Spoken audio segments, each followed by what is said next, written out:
All right, to this now. From the 1st of September, South Africans can have access their part of their retirement savings. This follows President Cyril Ramaphosa signing the Pension Fund Amendment Bill into law to implement the two-part retirement system. Now, the legislation facilitates flexibility regarding for South Africans. Two-part retirement systems will enable workers to access a small portion of their retirement savings before retirement for emergencies. Now, the new retirement system is expected to encourage preservation while also assisting South Africans who are battling to make ends meet. Members of the retirement funds will be able to withdraw a maximum of 10% or a maximum of 10% or a maximum of 25,000 rands from their retirement fund, that is. Now, this amount will be taxed according to your income and tax marginal rate.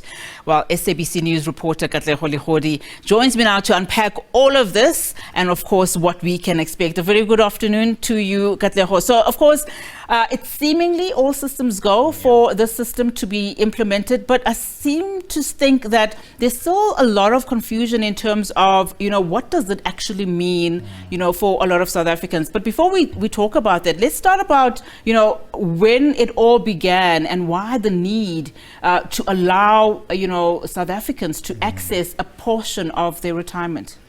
A very good afternoon to you, Unati, and of course to our viewers at home. It's been a long time coming, I must say, where this adjustment to the retirement funds is concerned. We saw President Cyril Ramaphosa in July just signing this into law, this being the amendment to the pension funds. This would be separated into two pots, the savings pot and the retirement pot.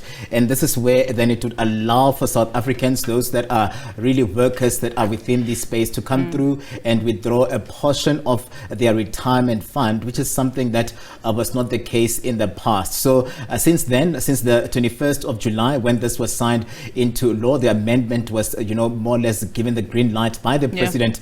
There's been a lot of work that has been needed to be done on the ground in terms of ensuring that everyone else is on the same page, that people are aware of what the implications are, what this means for them going forward. One thing that we've picked up, we've been doing a lot of build up as the SABC, the economics team, just speaking to various of these role players, looking at what this would mean when the 1st of September comes, because this is when the adjustment would kick in and people would be allowed to really more or less tap into these 10% of their savings. And most of them are just talking about the fact that they're still confused around how then this is going to work. Most of them just talking about whether because the issues again was like when we see around the tax season, when SARS is returning, to say, do we see also the employers just doing due diligence and just more or less taking these monies that are being saved every month into this port, into the retirement port. So there's been a lot of work that has been needed on the ground to just issue about clarity on what this means, the implications, the tax implications of this, and how then people can actually more or less use this money wisely, because you understand that this is just to cushion them. And I want to talk about that, that misconception and just also give, people kind of like a glimpse of what they can expect, because we know a lot of medical aids and a lot of retirement funds have come out to clarify what it would mean for their members. So really the onus also lies for those members to look into it. But we understand under this new system, an individual's retirement fund contributions would be split between three components. Some other are talking about two: the vested, the savings, and the retirement component. We also, of course, in our introduction said they can withdraw 10% or a maximum of 25,000 rand.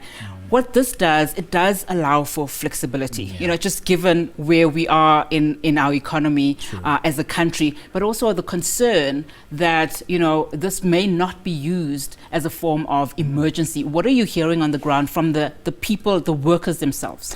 Well, it's actually kept at 30,000 rand. This is where what people are allowed to really withdraw in terms of the maximum here. So you can't go over 30,000 rand, but there have been concerns from the workers themselves themselves to say there was a need for greater consultation as to what this 30,000 rand would do or would mean from one individual to the next. Others even going to a point of saying this is not going to do anything to really help them in terms of the economy and what they've been going through over time. For instance, the unions have been telling us for the longest of time, looking at the National Credit Regulator and the work that they've been doing there as well, to say that we have an indebted workforce. Most of the workers are really just moving into debt. They're struggling with debt. And this 30,000 rand or this port was supposed to come through to close some of those gaps, but they would have wanted it to be more than 30,000 rand, saying that 30,000 rand is not going to help move a bit, help to pay off their bonds, help to pay, fees for their young ones that are struggling, with navigating NSFAS, the missing middle. And there have been a lot of talks around how then even the unions would be needed to come to the ground and clarify as to what informed then the 30,000 rand, that is the cap that people would be allowed to withdraw here, because most people are saying that they would have wanted more. They would have wanted to really for it to be a case by case of some sort, so that if you are then in need of, let's say, 80,000 rand, you'd be allowed to tap into that from your savings, your retirement savings. But also others, warnings and analysts saying that this is not to say, you're now getting your retirement money, but it's to just cushion you a bit, to say we're coming through for you as we've seen the economy moving the way it is moving, but you'd still be entitled to a large chunk of that money when you retire and when you go off in those late stages of your life or your work life, where that is concerned. And what are analysts saying in terms of where we are, as a country? Because essentially we're talking about multi-billions of rands being withdrawn, particularly if it's going to be, implemented on the 1st of September. I can imagine those that are in the know will really be needing that money, before even the end of this year. What does that then mean, for the country on a wider scale? Just a clarion call as well to those pension funds holders, to say that you need to ensure that you school your people as to just responsible ways of spending this money. It's not going to move the economy in terms of just helping to move the economy that bit, but it's going to help your day-to-day people that have been struggling to make ends meet, to close that cost of living gap. But there have been cautions as well to say that we need to ensure that people spend this money for more or less emergencies, and so that you don't actually find yourself still back to square one when this money is done. But still, the concerns being around 30,000 rand is not a lot for people to move around with. And as we inch closer and closer to the 1st of September, the work would be done in terms of just bring everyone to the table, bring also the pension fund holders to the table, to ensure that there have been these contributions as well, and that people would be able to tap into their savings,